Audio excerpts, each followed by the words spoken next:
ನೆನ್ನೆ ನ್ಯೂಸ್ ಅವರ್ನಲ್ಲಿ ಹೇಳಿದ್ದೆ, ನಾಳೆ ಅಂದರೆ ಇವತ್ತು ಮೈಸೂರಿನಲ್ಲಿ ಒಂದು ಸಭೆ ಆಗದಿದೆ. ಕರ್ನಾಟಕ ರಾಜ್ಯ ಹಿಂದುಳಿದ ವರ್ಗಗಳ ಜಾಗೃತಿ ವೇದಿಕೆಯಿಂದ ಒಂದು ಸಭೆಯಾಗಲಿದೆ. ಸಿದ್ದರಾಮಯ್ಯನವರನ್ನು ಬೆಂಬಲಿಸಿ ಸಮಾವೇಶ ಮಾಡುವ ಬಗ್ಗೆ ಅದರಲ್ಲಿ ತೀರ್ಮಾನ ತಗೊಳ್ತಾರೆ ಅಂತ. ಆಯಿತು, ಇವತ್ತು ಸಭೆ. ಒಂದು 20-30 ಜನ ಹಿರಿಯ ನಾಯಕರುಗಳು ಬಂದಿದ್ದರು, ಆ ವೇದಿಕೆಯ ಹಿರಿಯ ನಾಯಕರುಗಳು. ಇದರಲ್ಲಿ ಮುಚ್ಚುಮರೆ ಏನಿಲ್ಲ. ಅಹಿಂದ ಸಮಾವೇಶ ಅಷ್ಟೇ ಕರೆಯೋದಲ್ಲ, ಸಿದ್ದರಾಮಯ್ಯನವರನ್ನ ಬೆಂಬಲಿಸಿಯೇ ಅಹಿಂದ ಸಮಾವೇಶ ಅಂತಾರವರು. ಸಿದ್ದರಾಮಯ್ಯನವ್ರನ್ನ ಬೆಂಬಲಿಸಿಯೇ. ಅಲ್ಲಿಂದ ಕೊಟ್ಟ ಎಚ್ಚರಿಕೆ ಕೂಡ ಅದೇ ಆಗಿತ್ತು. ಹೈಕಮಾಂಡ್ ಸಿದ್ದರಾಮಯ್ಯನವರ ಸ್ಥಾನ ಪಲ್ಲಟ ಮಾಡುವ ದುಸ್ಸಾಹಸಕ್ಕೆ ಕೈ ಹಾಕಬಾರದು ಅನ್ನುವ ಎಚ್ಚರಿಕೆಯನ್ನೇ ಈ ಸಭೆ ಕೊಡ್ತು. ಅಂತಿಮವಾಗಿ ಏನು ನಿರ್ಣಯ? ಜನವರಿ 25ಕ್ಕೆ ಮೈಸೂರಿನ ವಸ್ತು ಪ್ರದರ್ಶನ ಮೈದಾನದಲ್ಲಿ ದೊಡ್ಡದೊಂದು ಸಮಾವೇಶ ಮಾಡಬೇಕು ಅಂತ. ಇದು ಮೊದಲನೆಯ ಸಭೆ. ಡೇಟು, ಜಾಗ ಡಿಸೈಡ್ ಆಗಿದೆ. ಅದರ ವಿವರಗಳನ್ನು ಡಿಸೈಡ್ ಮಾಡೋದಕ್ಕೆ ಇನ್ನೊಂದು 2-3 ಸಭೆಗಳಾಗಬಹುದು. ಕೆ ಶಿವರಾಮ್ ಈ ವೇದಿಕೆಯ ಅಧ್ಯಕ್ಷರು, ಕರ್ನಾಟಕ ರಾಜ್ಯ ಹಿಂದುಳಿದ ವರ್ಗಗಳ ಜಾಗೃತಿ ವೇದಿಕೆ ಅಧ್ಯಕ್ಷರು ಕೆ ಶಿವರಾಮ್ ಅವರು ಸಭೆಯ ನಿರ್ಣಯಗಳನ್ನು ಹೇಳಿದರು. ಕಾಂಗ್ರೆಸ್ ಹೈಕಮಾಂಡ್ಗೆ ಸಂದೇಶ ಕೊಡಬೇಕು, ಕರ್ನಾಟಕ ಮತ್ತೊಂದು ರಾಜಸ್ಥಾನ ಆಗಬಾರದು, ಸಿದ್ದರಾಮಯ್ಯನವರ ಶಕ್ತಿಯನ್ನು ಹೈಕಮಾಂಡ್ಗೆ ತಿಳಿಸಬೇಕು, ಯಾವ ಕಾರಣಕ್ಕೂ ಅವರನ್ನು ಮುಖ್ಯಮಂತ್ರಿ ಸ್ಥಾನದಿಂದ ಕೆಳಗಿಳಿಸೋದಕ್ಕೆ ಬಿಡಬಾರದು, ಸಿದ್ದರಾಮಯ್ಯನವರನ್ನು ಕೆಳಗಿಳಿಸಿ ಅವರು ತಂದಿರುವ ಸಾಮಾಜಿಕ, ಶೈಕ್ಷಣಿಕ, ಆರ್ಥಿಕ ವರದಿಗೆ ತಡೆಯೊಡ್ಡುವಂಥ ಪ್ಲಾನ್ ನಡೀತಾ ಇದೆ. ಕಾಂಗ್ರೆಸ್ನ ಕೆಲ ಶಾಸಕರು ಸಿದ್ದರಾಮಯ್ಯನವರ ಬಗ್ಗೆ ಕೆಟ್ಟದಾಗಿ ಮಾತಾಡಿದ್ದಾರೆ. ಅಹಿಂದ ಮತಗಳು ದೊಡ್ಡ ಪ್ರಮಾಣದಲ್ಲಿ ಕಾಂಗ್ರೆಸ್ನ ಬೆಂಬಲಕ್ಕೆ ನಿಂತಿದ್ದರಿಂದಲೇ ಕಾಂಗ್ರೆಸ್ ಅಧಿಕಾರಕ್ಕೆ ಬಂದಿದೆ. ಸಿದ್ದರಾಮಯ್ಯನವರನ್ನು ಕೆಳಗಿಳಿಸಿದ್ರೆ ಅಹಿಂದ ಮತಗಳು ಕಾಂಗ್ರೆಸ್ಸಿಗೆ ಬರೋದಿಲ್ಲ. ಗ್ರಾಮ ಪಂಚಾಯತ್ ಸದಸ್ಯ ಕೂಡ ಆಗೋದಕ್ಕಾಗೋದಿಲ್ಲ ಅಹಿಂದ ಮತಗಳಿಲ್ಲದೆ ಹೋದರೆ. ಆ ಕಾರಣಕ್ಕೆ ಎಂಥ ಪರಿಸ್ಥಿತಿಯಲ್ಲೂ ಸಿದ್ದರಾಮಯ್ಯನವರನ್ನು ಕೆಳಗಿಳಿಸಬಾರ್ದು. ಈ ಸಂದೇಶವನ್ನು ಕಾಂಗ್ರೆಸ್ ಹೈಕಮಾಂಡಿಗೆ ಕೊಡೋದಕ್ಕೆ ಸಮಾವೇಶ ಮಾಡ್ತೀವಿ ಅಂದರು. ಕೇಳಿಸ್ಕೊಳ್ಳಿ. ಜನವರಿ 25ನೇ ತಾರೀಕು ಮೈಸೂರಿನ ವಸ್ತು ಪ್ರದರ್ಶನ ಪ್ರಾಧಿಕಾರದ ಆವರಣದಲ್ಲಿ ಒಂದು ಅಹಿಂದ ಸಮಾವೇಶವನ್ನ ಮಾಡಬೇಕು ಅಂತ ಹೇಳಿ ನಾವು ಮೊನ್ನೆ ಎಲ್ಲ ಚರ್ಚೆ ಮಾಡಿ ಬಹಳಷ್ಟು ಜನಕ್ಕೆಲ್ಲ ದೂರವಾಣಿ ಮೂಲಕ ಕೂಡ ಮನವಿ ಮಾಡಿದ್ದೀವಿ. ಹೈಕಮಾಂಡ್ ಒಂದು ಸಂದೇಶ ಕೊಡಬೇಕು. ಕರ್ನಾಟಕ ರಾಜ್ಯದಲ್ಲಿ ಇನ್ನೊಂದು ರಾಜಸ್ಥಾನ ಆಗಬಾರ್ದು. ಯಾಕಂದ್ರೆ ಶಕ್ತಿಯಾಗಿ ನಿಂತಿದೆ ಅಹಿಂದ ಸಮುದಾಯಗಳು. ಆ ಶಕ್ತಿಯನ್ನ ಸದುಪಯೋಗಪಡಿಸುವಂತ ಕೆಲಸವನ್ನ ಮಾಡ್ಕೋಬೇಕು. ಇವತ್ತು ಶೇಕಡವಾರು ಕರ್ನಾಟಕ ರಾಜ್ಯದಲ್ಲಿ ಮತ್ತು ಭಾರತ ದೇಶದಲ್ಲಿ 65-70% ಕಾಂಗ್ರೆಸ್ ವೋಟ್ ಬ್ಯಾಂಕ್ ಯಾವ್ದಿದೆ ಅಹಿಂದ. ಆ ತರದ ಯಾವ್ದು ಬೆಳವಣಿಗೆಗಳು ಹೈಕಮಾಂಡ್ ಆಸ್ಪದ ಕೊಡಲ್ಲ ಅನ್ನೋ ನಮ್ಗಿದೆ. ಕೊಡ್ಲೂಬಾರ್ದು. ಅಹಿಂದ ಸಮುದಾಯಗಳನ್ನ, ನಮ್ಮ ಹಕ್ಕುಗಳನ್ನ, ನಮ್ಮ ಆಶೋತ್ತರಗಳನ್ನ ಈಡೇರಿಸಬೇಕು ಅಂತ ಹೇಳಿ ಒತ್ತಾಯವನ್ನ ಮಾಡಿ ಕೆಲವು ಶಾಸಕರುಗಳು ಬಹಳ ಲಘುವಾಗಿ ಮಾತಾಡ್ತಾರೆ. ಅಹಿಂದ ಸಮುದಾಯಗಳ ಮತ ಇಲ್ಲ ಅಂತಂದ್ರೆ ಯಾರು MLA ಆಗಲ್ಲ, ಒಂದು ಗ್ರಾಮ ಪಂಚಾಯತಿ ಮೆಂಬರ್ ಆಗಲ್ಲ, ಸಾಮಾಜಿಕ ಶೈಕ್ಷಣಿಕ ವರದಿ 2ನೇ ಬಾರಿಗೆ ವರದಿ ತಯಾರಾಗಿ ಅದನ್ನ ಅನುಮೋದನೆ ಮಾಡಿ ಅದನ್ನು ಅನುಷ್ಠಾನಗೊಳಿಸಬೇಕು. ಸಿದ್ದರಾಮಯ್ಯ ಮುಖ್ಯಮಂತ್ರಿಗಳಾಗ್ಬಿಟ್ರೆ ಅದನ್ನು ಅನುಷ್ಠಾನಗೊಳಿಸಕ್ ಆಗೋದಿಲ್ಲ. ಆ ಕಾರಣಕ್ಕಾಗಿ ಸಿದ್ದರಾಮಯ್ಯ ಮುಖ್ಯಮಂತ್ರಿ ಹುದ್ದೆಯಿಂದ ಕಿತ್ತಾಕ್ಸ್ಬಿಟ್ರೆ ಅನ್ನೋ ಪಟ್ಟಾಬದ ಹಿತಾಸಕ್ತಿಗಳ ಮುನ್ನಾರ. ಸಿದ್ದರಾಮಯ್ಯ ಪ್ರಸ್ತುತತೆ, ಸಿದ್ದರಾಮಯ್ಯ ಅನಿವಾರ್ಯತೆ ಯಾಕಿದೆ ಅಂತ ಹೇಳುವಂತ ಸಮಾವೇಶ ಇದು. ನಮ್ಮ ಹಕ್ಕೊತ್ತಾಯದ ಸಮಾವೇಶ. DK ಶಿವಕುಮಾರ್ ಅವರು ಮುಖ್ಯಮಂತ್ರಿ ಆಗುವಂತ ಎಲ್ಲ ಅಲ್ಲದೆ ಇದೆ. ನಾವು ದೊಡ್ಡ ಸಂಘಟಕ ಚರ್ಚೆಗಳಾಗ್ತಾವ ಮೀಡಿಯಾದ ಮೇಲೆ ಹೋಗ್ಬಾರ್ದು. ಯಾಕಂದ್ರೆ ನಾವು DK ಶಿವಕುಮಾರ್ ವಿರುದ್ಧ ಇಲ್ಲ.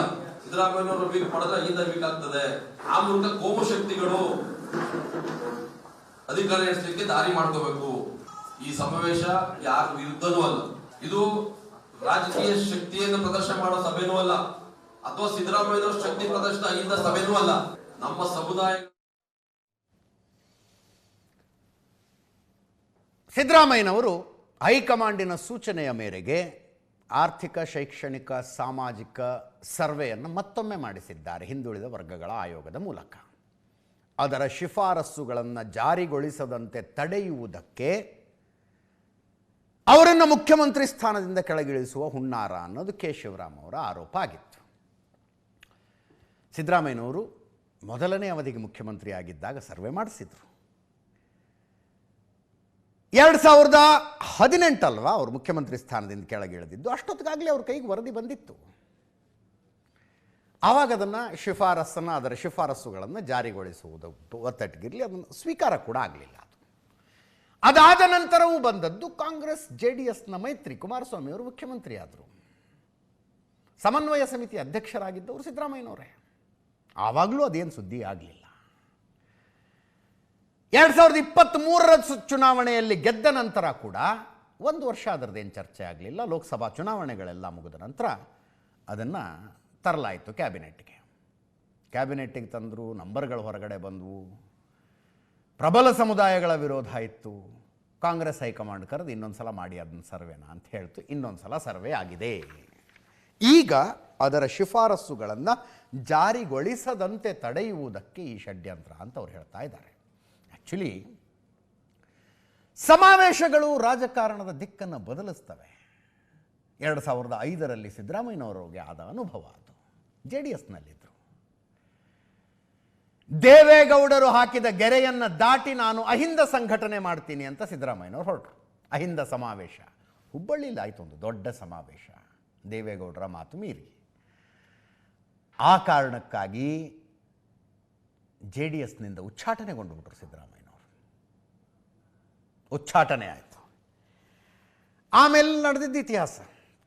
ABPJD ಅಂತ ಒಂದು ಮಾಡಿ, ಇಲ್ಲ ಅದು ಕಷ್ಟ ಅಂತ ಗೊತ್ತಾಗಿ ಕಾಂಗ್ರೆಸ್ಸಿಗೆ ಸೇರಿಕೊಂಡು, ಅದಾದ ನಂತರ ಸಿದ್ದರಾಮಯ್ಯನವರ ನೇತೃತ್ವದಲ್ಲಿ, ಅಂದರೆ ಸಿದ್ದರಾಮಯ್ಯನವರೇ ಕೇಂದ್ರೀಕೃತವಾಗಿ ನಡೆದಂಥ ದೊಡ್ಡ ಸಮಾವೇಶ 2022ರಲ್ಲಿ ದಾವಣಗೆರೆಯಲ್ಲಿ 75ನೇ ಹುಟ್ಟುಹಬ್ಬದ ಸಂದರ್ಭ.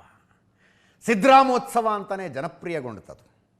ಸಿದ್ದರಾಮಯ್ಯ 75 ಅಂತೇನೋ ಬೇರೆ ಹೆಸರಿತ್ತು, ಬಟ್ ಸಿದ್ದರಾಮೋತ್ಸವ ಅಂತಲೇ ಜನಪ್ರಿಯಗೊಂಡಿತು. ಅದೇ ವೇದಿಕೆಯ ಮೇಲೆ ರಾಹುಲ್ ಗಾಂಧಿಯವರು ಒಬ್ಬರನ್ನೊಬ್ಬರು ಅಪ್ಪಿಕೊಳ್ಳುವಂತೆ ಮಾಡಿದ್ದು, ಕೈ ಹಿಡ್ಕೊಳ್ಳುವಂತೆ ಮಾಡಿದ್ದು ಇದೇ ವೇದಿಕೆಯ ಮೇಲೆ. ಇದು ಕಾಂಗ್ರೆಸ್ ಅಧಿಕಾರಕ್ಕೆ ಬಂದರೆ ಮುಖ್ಯಮಂತ್ರಿ ಯಾರಾಗ್ತಾರೆ ಅನ್ನುವ ಪ್ರಶ್ನೆಗೆ ಉತ್ತರ ಕೊಡೋ ಹಂಗಿತ್ತಿತ್ತು. ಅದಾದ ನಂತರ ಈ ಮುಡಾ ಪ್ರಕರಣದಲ್ಲಿ BJPಯವರು ದೊಡ್ಡ ಹೋರಾಟ ಮಾಡ್ತಿದ್ರಲ್ಲ, BJPಯವರು JDSನವರು ಪಾದಯಾತ್ರೆ ಎಲ್ಲ ಮಾಡ್ಕೊಂಡು ಹೋಗ್ತಿದ್ರು ಬೆಂಗಳೂರಿನಿಂದ ಮೈಸೂರು ತನಕ. ಮೈಸೂರಿನಲ್ಲಿ ಮಹಾರಾಜ ಗ್ರೌಂಡ್ನಲ್ಲಿ ಒಂದು ಸಮಾವೇಶ ಆಯಿತು. ಆ ಸಮಾವೇಶದ ವೇದಿಕೆಯ ಮೇಲೆ DK ಶಿವಕುಮಾರ್ ಅವರು ಹೇಳಿದ್ದು, ಸಿದ್ದರಾಮಯ್ಯನವರ ಬೆನ್ನಿಗೆ ನಾನು ಬಂಡೆಯಂತೆ ನಿಂತ್ಕೊಳ್ತೀನಿ ಅಂತ. ಎಲ್ಲ ಸಮಾವೇಶಗಳು ಕೂಡ ರಾಜಕಾರಣದಲ್ಲಿ ಇಂಟ್ರೆಸ್ಟಿಂಗ್ ವ್ಯಾಲ್ಯೂ ಎಡಿಷನ್ಗಳನ್ನು ಮಾಡ್ತವೆ. ಇನ್ನೊಂದು ಸಮಾವೇಶವನ್ನು ಮಾಡೋದಕ್ಕೆ ಹೊರಟಿದ್ದಾರೆ. It's a very thin line. ಸಮಾವೇಶದ ಔಟ್ಕಮ್ ಏನಾದರೂ ಆಗಿಬಿಡ್ಬೋದು. ಲಾಸ್ಟ್ ಇಯರು ಸಿದ್ದರಾಮಯ್ಯನವರ ಬಣದವರು ಸೇರಿಕೊಂಡು ಹಾಸನದಲ್ಲೂ ಒಂದು ಸಿದ್ದರಾಮಯ್ಯ ಸ್ವಾಭಿಮಾನಿ ಸಮಾವೇಶ ಮಾಡೋದಕ್ಕೆ ಹೊರಟಿದ್ರು. DK ಶಿವಕುಮಾರ್ ಅವರು ಅಂಥ ಎಲ್ಲ ಪ್ರಯತ್ನಗಳಿಗೆ ಚೆಕ್ಮೇಟ್ ಇಟ್ಕೊಂಡೇ ಬಂದಿದ್ದಾರೆ. ಸಿದ್ದರಾಮಯ್ಯ ಸ್ವಾಭಿಮಾನಿ ಸಮಾವೇಶ ಮಾಡಬೇಕಂತ ಹೊರಟಿದ್ರು. DK ಶಿವಕುಮಾರ್ ಅವರು ಯಾರಿಗೆ ಮಾತಾಡಬೇಕು, ಯಾರಿಗೆ ಹೇಳಬೇಕು ಅವರಿಗೆ ಹೇಳಿ, ಇವ್ರಿಗೆ ಹೇಳಿಸಿ ಅದನ್ನು KPCC ಸಮಾವೇಶವನ್ನಾಗಿ ಪರಿವರ್ತಿಸಿದರು. 2024 ಡಿಸೆಂಬರ್ 5ನೇ ತಾರೀಕು ಆಗಿದ್ದ ಸಮಾವೇಶ ಅದು. ಸಿದ್ದರಾಮಯ್ಯನವರು ಬಣದವರಿಗೆ ಅದು ಬೇರೆದೇ ಲೆವೆಲ್ನಲ್ಲಿ ಮಾಡೋ ಪ್ಲ್ಯಾನ್ ಇತ್ತು. ಇವರು ಅಕ್ಕಪಕ್ಕದ 3-4 ಜಿಲ್ಲೆಗಳ ಸಮಾವೇಶವನ್ನಾಗಿಸಿ ಮುಗಿಸಿದ್ರು ಅದನ್ನಷ್ಟೇ. ಅದಾದ ಮೇಲೆ ಜಾತಿ ಗಣತಿ ವಿಷಯಕ್ಕೆ ಪ್ರಬಲ ಸಮುದಾಯಗಳ ವಿರೋಧ ಇತ್ತು. DK ಶಿವಕುಮಾರ್ ಅವರು ಏನು ಬಹಿರಂಗವಾಗಿ ಅದಂಗೆ ಮಾಡ್ತೀರಿ ನೋಡ್ತೀವಿ ಏನೂ ಮಾತಾಡಲಿಲ್ಲ. ಅವರು ನೀವು ಮಾಡೋದು ಮಾಡಿ ಎಲ್ಲೇನು ಮಾಡ್ಬೇಕು ನನಗೆ ಗೊತ್ತು ಅನ್ನೋ ಥರ ಇದ್ದರು ಅವರು. ದಿಲ್ಲಿ ಅವರು ಇಬ್ಬರಿಗೂ ಬರೋಕ್ಕೆ ಹೇಳಿದ್ರು. ಇಬ್ಬರನ್ನೂ ಅಕ್ಕಪಕ್ಕದಲ್ಲಿ ನಿಲ್ಲಿಸ್ಕೊಂಡು KC ವೇಣುಗೋಪಾಲ್ ಹೇಳಿದ್ರು ಇನ್ನೊಂದು ಸಲ ಸರ್ವೆ ಆಗುತ್ತೆ ಅಂತ. ರಾಜ್ಯದ ಕ್ಯಾಬಿನೆಟ್ ತೆಗೆದುಕೊಳ್ಳಬೇಕಾದ ನಿರ್ಣಯವನ್ನು ದೆಹಲಿಯಲ್ಲಿ ಹೈಕಮಾಂಡ್ ತೆಗೆದುಕೊಂಡು ಸಿದ್ದರಾಮಯ್ಯನವರು DK ಶಿವಕುಮಾರ್ ಅವರ ಸಮ್ಮುಖದಲ್ಲಿ ಮಾಧ್ಯಮಗಳಿಗೆ ಘೋಷಣೆ ಮಾಡ್ತು. ಅದೆಲ್ಲ ಸಮಾವೇಶ, ಜಾತಿ ಗಣತಿ ಎಲ್ಲ ದೊಡ್ಡ ದೊಡ್ಡ ವಿಷಯ ಆಯಿತು. ನಮ್ಮ ಡಾಕ್ಟರ್ ಪರಮೇಶ್ವರ್ ಅವರು ಡಿನ್ನರ್ ಹೋಸ್ಟ್ ಮಾಡಿಸಿರಲ್ವ, ಒಂದು ದಲಿತ ಶಾಸಕರು ಸಚಿವರುಗಳಿಗಾಗಿ ರ್ಯಾಡಿಸನ್ ಬ್ಲೂ ಹೋಟೆಲ್ನಲ್ಲಿ ಒಂದು ಡಿನ್ನರ್ ಅರೇಂಜ್ ಮಾಡಿದ್ರು. ಅವರು ಎಲ್ಲರಿಗೂ ಆಹ್ವಾನ ಹೋಗಿತ್ತು, ಕಾಂಗ್ರೆಸ್ನ ದಲಿತ ಶಾಸಕರು ಸಚಿವರುಗಳಿಗೆ. ರಣದೀಪ್ ಸಿಂಗ್ ಸುರ್ಜೇವಾಲಾ ಫೋನ್ ಮಾಡಿ ಹೇಳಿದ್ರು ಮಾಡಬೇಡಿ ಅದನ್ನೀಗ ಅಂತ. ಸಿದ್ದರಾಮಯ್ಯನವರು ಅವರು ಅಂದುಕೊಂಡಂಗೆ ಆಗಿದ್ರೆ ಇಷ್ಟೊತ್ತಿಗಾಗಲೇ ಕ್ಯಾಬಿನೆಟ್ ರೀಶಫಲ್ ಆಗಿ ಮುಗಿದು ಬಿಡಬೇಕಾಗಿತ್ತು. ಅದಕ್ಕೆ ಚೆಕ್ ಮೇಟ್ ಇಟ್ಟವ್ರು ಯಾರು? DK ಶಿವಕುಮಾರ್ ಅವರು. ಈಗ ಇಂಥದ್ದೊಂದು ಸಮಾವೇಶದ ಪ್ಲಾನ್ ಆಗ್ತಾ ಇದೆ. DK ಶಿವಕುಮಾರ್ ಅವರು ಈಗೇನು ಮಾಡ್ತಾರೆ ಅನ್ನೋದು ಪ್ರಶ್ನೆ. ದಿಲ್ಲಿಲಿದ್ದರು ಅವರು, ಬಹುಶಃ ಈಗಷ್ಟೇ ಜಸ್ಟ್ ಬೆಂಗಳೂರಿಗೆ ಲ್ಯಾಂಡ್ ಆಗಿರಬಹುದು. ಅಲ್ಲಿ ಸಮಾವೇಶದ ಬಗ್ಗೆ ಕೇಳಿದ್ರೆ ಆಲ್ ದ ಬೆಸ್ಟ್ ಅಂದರು. ದಿಲ್ಲಿಯಲ್ಲಿ ನಡೆದ ಪ್ರೆಸ್ ಮೀಟು ಇಂಗ್ಲೀಷ್ನಲ್ಲೇ ಮಾತಾಡಿದ್ದಾರೆ. ನಾನು ಸಾಮಾನ್ಯ ಕಾರ್ಯಕರ್ತನಾಗಿರುವುದಕ್ಕೆ ಇಷ್ಟಪಡ್ತೀನಿ, ನನಗೆ ಯಾವುದೇ ಅಧಿಕಾರದ ಆಸೆ ಇಲ್ಲ ಅಂದರು. ಕೆ ಎನ್ ರಾಜಣ್ಣ ಅವರು ಪತ್ರ ಬರೆದಿದ್ದಾರಲ್ಲ, ನೀವು ಎಚ್ಚರಿಕೆಯಿಂದ ಕೆಲಸ ಮಾಡಿದ್ದರೆ ಓಟು ಚೋರಿನೇ ನಡೀತಿರಲಿಲ್ಲ, ಮೋದಿ ಪ್ರಧಾನಿ ಆಗುವ ಸನ್ನಿವೇಶನೇ ಬರ್ತಿರಲಿಲ್ಲ ಅಂತ ಕೆ ಎನ್ ರಾಜಣ್ಣ ಅವರು ಪತ್ರ ಬರೆದಿದ್ದಾರೆ ಅಂತಂದರೆ, ನನಗೂ ಒಂದು ಸ್ವಲ್ಪ ತರಬೇತಿ ಅವಶ್ಯಕತೆ ಇದೆ, ಟ್ರೈನಿಂಗ್ ತಗೊಂಡು ಬರ್ತೀನಿ ಕೆಲಸ ಮಾಡೋದ್ರ ಬಗ್ಗೆ ಅಂದರು ವ್ಯಂಗ್ಯವಾಗಿ. ಕೇಳಿಸ್ಕೊಳ್ಳಿ ಒಮ್ಮೆ. I can't disclose what all we discussed.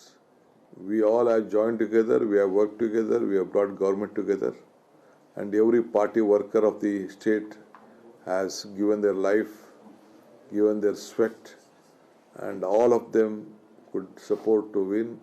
And I am very grateful to the people of this Karnataka that they gave us a massive mandate, and whatever we had promised to them, we have delivered to them. We will continue to do so.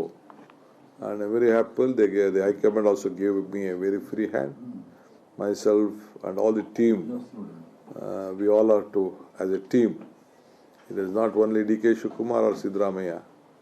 All the legislators, candidates, the cadres, they have sacrificed a lot of things and they brought us to power. Will you be meeting the High Command as well? Any appointment you have sought with Rahulji? Because No. This trip, I am not meeting anyone. This trip, I am not meeting anyone. Kharge Sahib is in Delhi, according to me. I think Rahulji has come yesterday. I don't want to disturb him.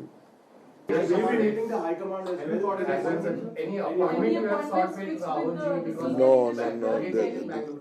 This trip, I am not meeting anyone. This trip, I am not meeting anyone. Kharge Sahib is in Delhi, according to me. I think Rahulji has come yesterday. I don't want to disturb him. So you are happy to continue as Deputy CM for full 5 years? Huh? Are you happy I to love to be a party worker than any position in the party. That is permanent for me.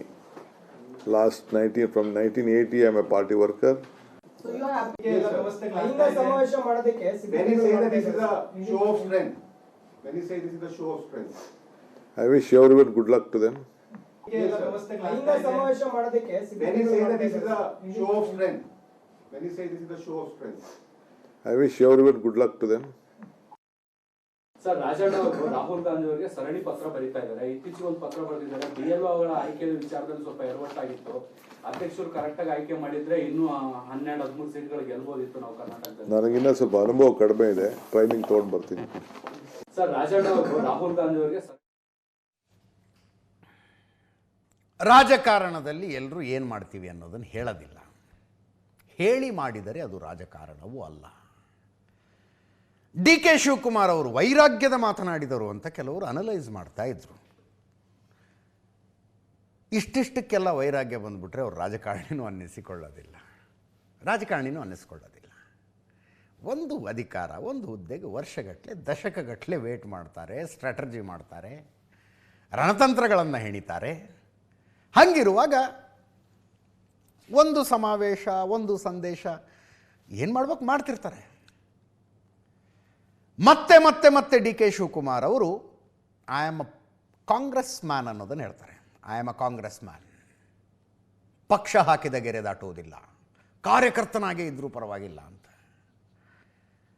ಈ ಸಮಾವೇಶ outcome ಹಿಂಗೂ ಆಗ್ಬೋದು ಹಂಗೂ ಆಗಬಹುದು ಅಂತ ಯಾಕಂದೆ ಅಂದರೆ, D K Shivakumar ಅವರು ಅನೇಕ ವಿಷಯಗಳ ಬಗ್ಗೆ ಹೈಕಮಾಂಡನ್ನು ಕನ್ವಿನ್ಸ್ ಮಾಡೋದಕ್ಕೆ ಯಶಸ್ವಿಯಾಗಿದ್ದಾರೆ. ಇಂಡಿವಿಜುವಲಿ ಸಿದ್ದರಾಮಯ್ಯನವರು ಈ ಸಮಾವೇಶದ ಮೂಲಕ ಶಕ್ತಿ ಪ್ರದರ್ಶನ ಮಾಡ್ತಾ ಇದ್ದಾರೆ. ಇದು ಪಕ್ಷ ವಿರೋಧಿ ಚಟುವಟಿಕೆ ಆಗುತ್ತೆ ಅನ್ನುವ ಆ್ಯಂಗಲನ್ನು ಕೊಟ್ಟರು ಕೊಡಬಹುದು. ಅದಕ್ಕೆ ಏನಾಗುತ್ತೋ ನೋಡೋಣ. ಜನವರಿ 25ನೇ ತಾರೀಕು ಸಮಾವೇಶ, ಟೈಮ್ ಇದೆ ಇನ್ನು. ಕೆ ಎನ್ ರಾಜಣ್ಣ ಅವರು ಸಿದ್ದರಾಮಯ್ಯನವ್ರನ್ನ ಭೇಟಿಯಾದರು. ಯಾಕೆ ಒತ್ತಿ ಹೇಳಬೇಕು, ಅದಕ್ಕಿಂತ ಮುಂಚೆ 2 ಸಲ ಡಿ ಕೆ ಶಿವಕುಮಾರ್ ಅವರು ಬಂದು ಕೆ ಎನ್ ರಾಜಣ್ಣ ಅವರನ್ನು ಭೇಟಿಯಾಗಿದ್ದರು. ಸಿದ್ದರಾಮಯ್ಯನವರ ಪರಮಾಪ್ತರನ್ನು, ಕಟ್ಟರ್ ಬೆಂಬಲಿಗರನ್ನು ವಿಶ್ವಾಸಕ್ಕೆ ಪಡೆಯುವ ಪ್ರಯತ್ನದ ಭಾಗವಾಗಿ ನಡೆದ ಭೇಟಿ ಎನ್ನುವಂತೆ ಅದನ್ನು ಹೇಳಲಾಯಿತು. ಆದರೆ ಒಳಗಡೆ ಬೇರೆ ಬೇರೆ ವಿಷಯಗಳ ಚರ್ಚೆಗೆ ಬಂದಿದ್ದಾವೆ.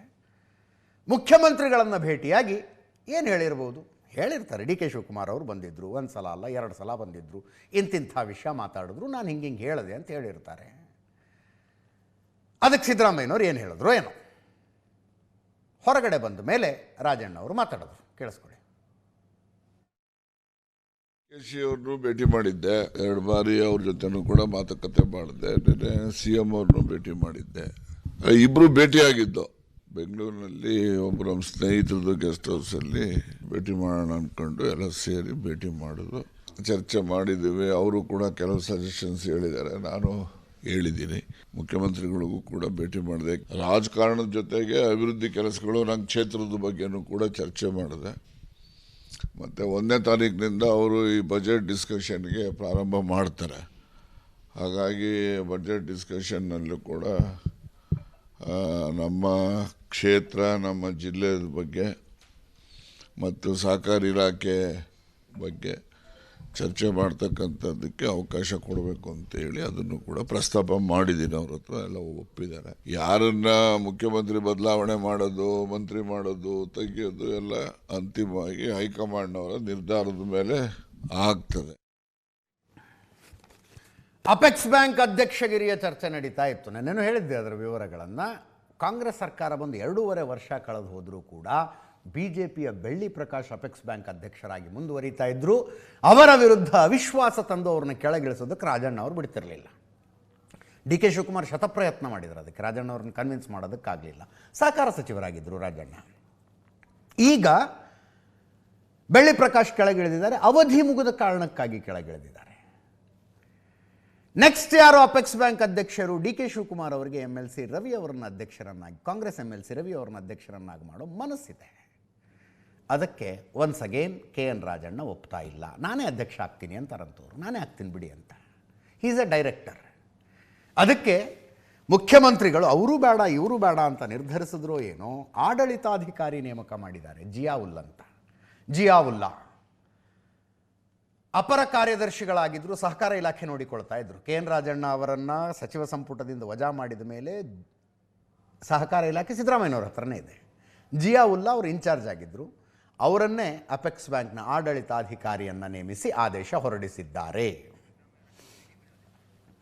ನೆನ್ನೆ ಸಿದ್ದರಾಮಯ್ಯನವರು KN ರಾಜಣ್ಣ ಅವರು ಭೇಟಿಯಾದ ಟೈಮ್ನಲ್ಲೇ ಅದರ ಆದೇಶವು ಬಂತು.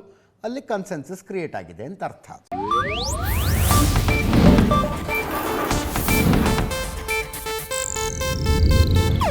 ಇದು ಏಷ್ಯಾನೆಟ್ ನ್ಯೂಸ್ ನೆಟ್ವರ್ಕ್ ಪ್ರಸ್ತುತಿ.